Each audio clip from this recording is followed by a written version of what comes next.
sejahtera, saya Muhammad Danish bin Linod, nombor metrik 276772. Assalamualaikum warahmatullahi taala wabarakatuh. Saya Muhammad Kalafi bin Bashir, nombor metrik 276767. Assalamualaikum warahmatullahi wabarakatuh. Nama saya Siti Nurhaliza binti Syamsuddin bernombor metrik 276704. Assalamualaikum warahmatullahi taala wabarakatuh. Saya Ahmad Rafiq bin Muhammad, nombor metrik 276470. Assalamualaikum warahmatullahi taala wabarakatuh. Saya Nash Fikri bin Badaruddin, nombor metrik 276610.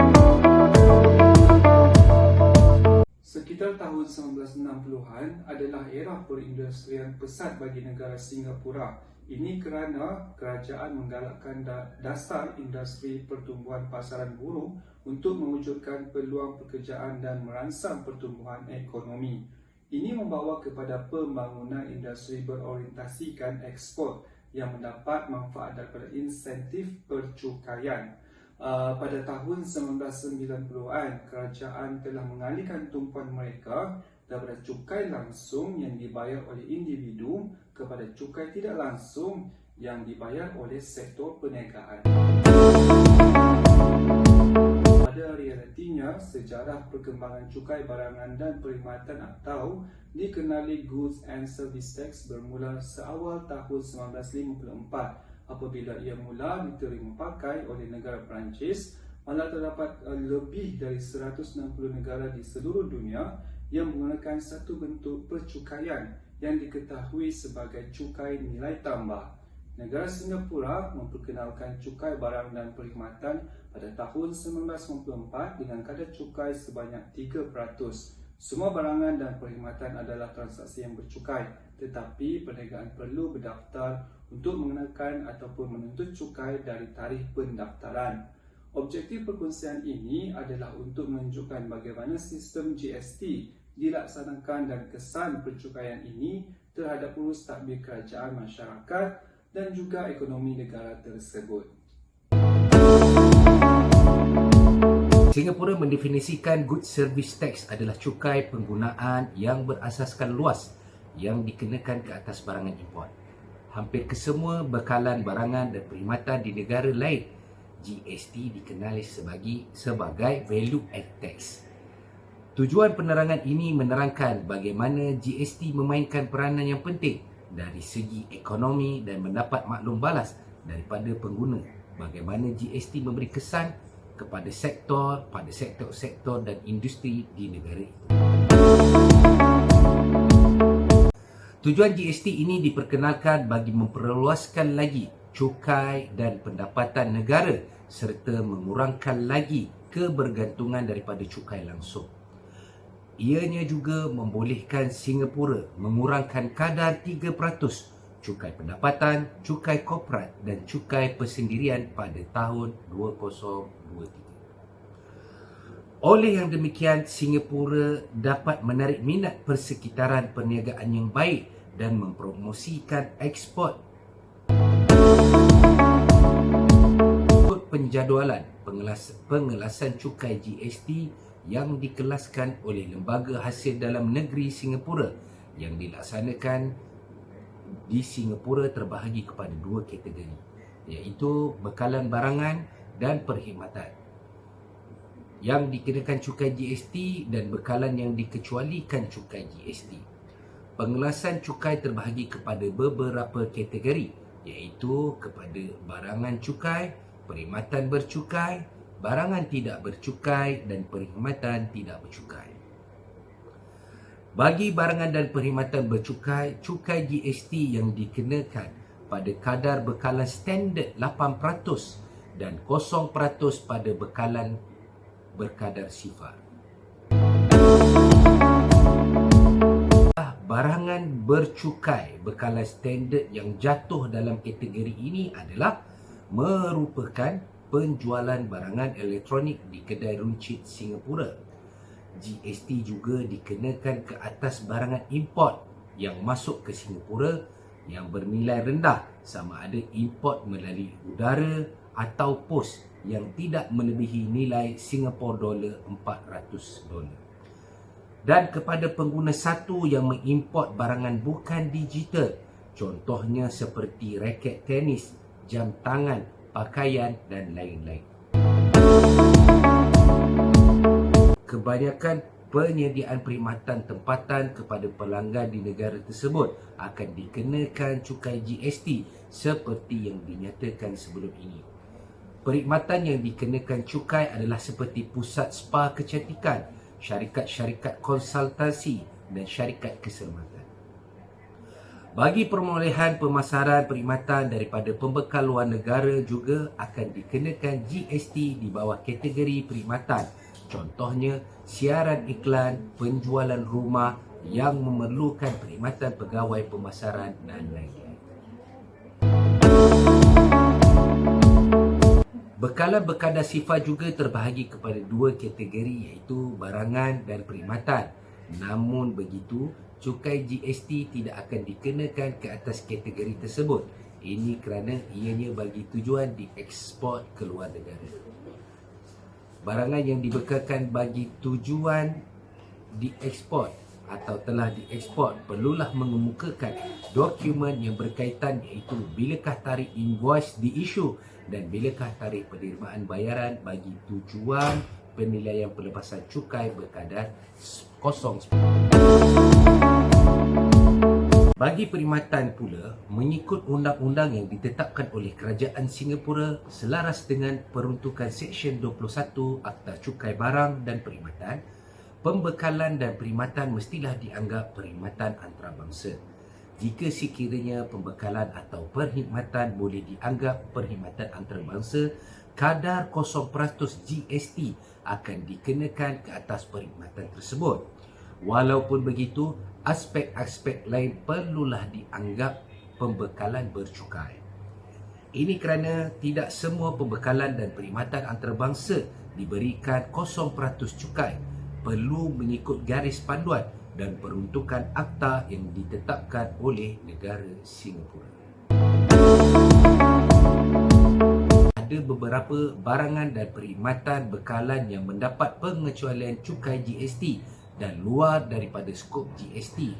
Di antaranya adalah perkhidmatan kewangan, pembekalan token pembayaran digital, penjualan dan pajakan hartanah dan pengimportan dan pembekalan tempatan logam berharga pelaburan.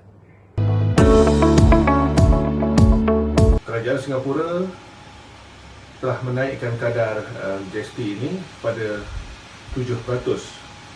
Sehingga kini, kadar ini juga perlu dibayar oleh pelancong dan penduduk warga asing di negara ini. Dan walau bagaimanapun, kerajaan hanya mengenakan separuh pembayaran kepada golongan tersebut. Sehingga kini, kadar 7% itu adalah yang terendah di dunia mengikut kadar purata VAT tahun 2021.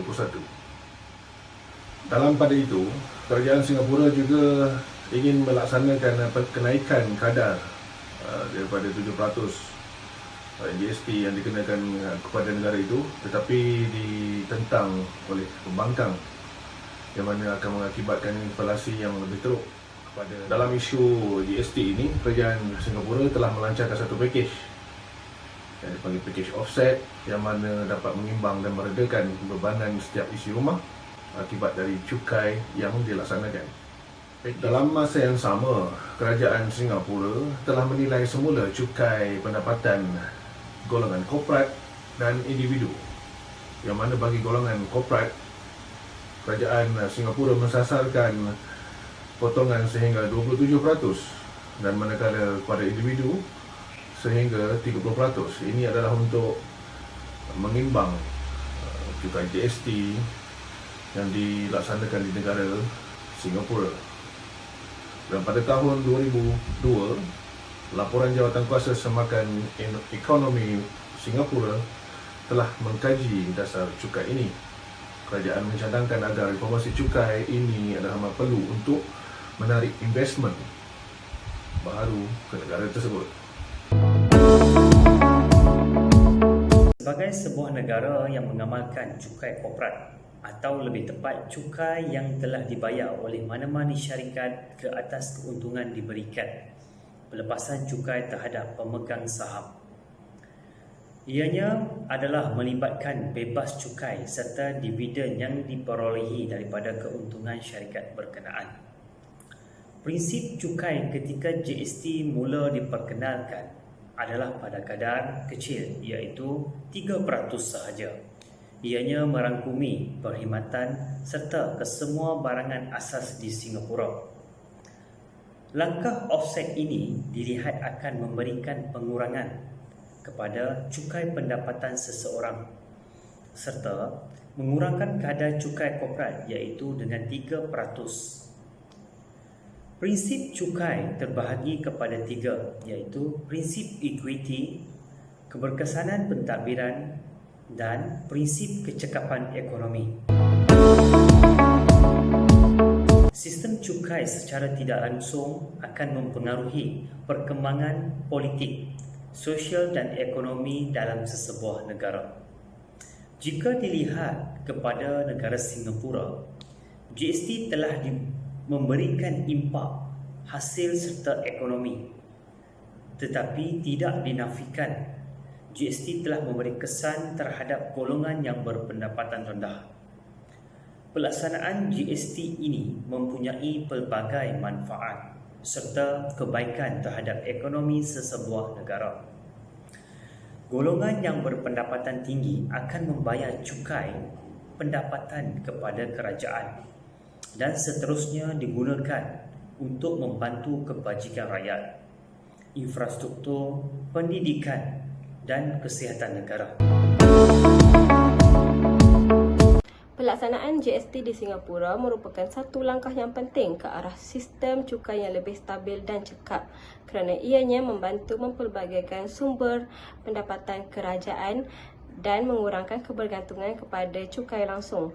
Hasil yang dijana daripada GST akan digunakan untuk membiayai pelbagai inisiatif kerajaan dan perkhidmatan sosial seperti penjagaan, kesihatan, pendidikan dan juga infrastruktur awam.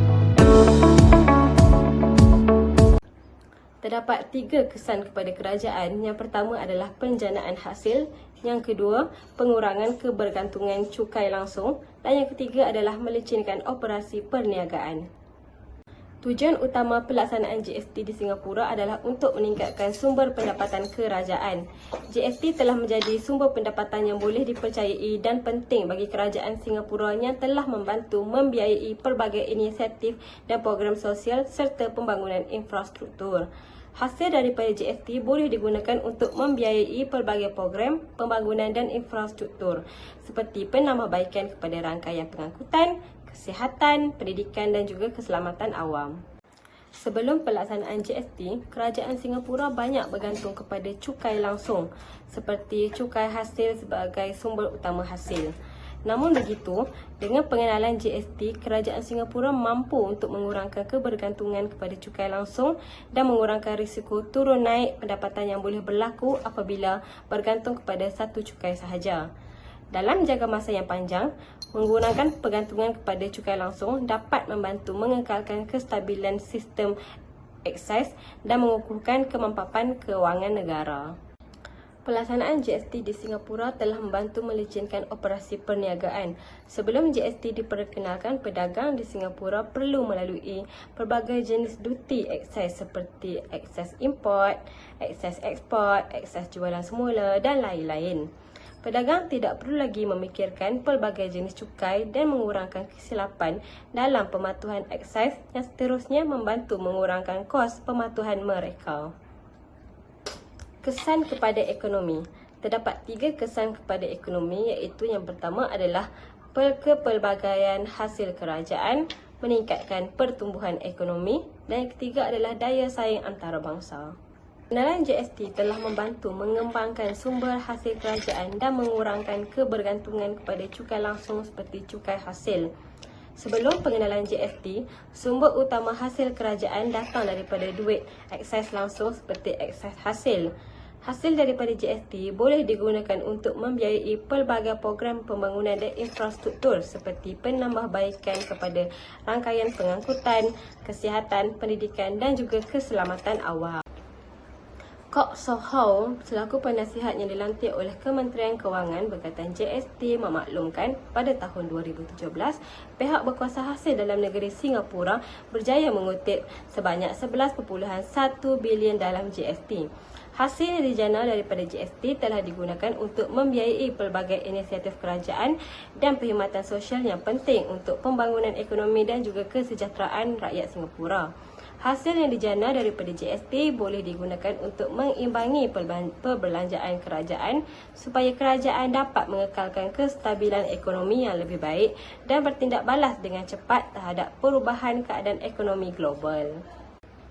Pelaksanaan GST di Singapura sememangnya telah membantu meningkatkan daya saing negara di peringkat antarabangsa dengan menyelaraskan sistem eksisnya dengan norma antarabangsa.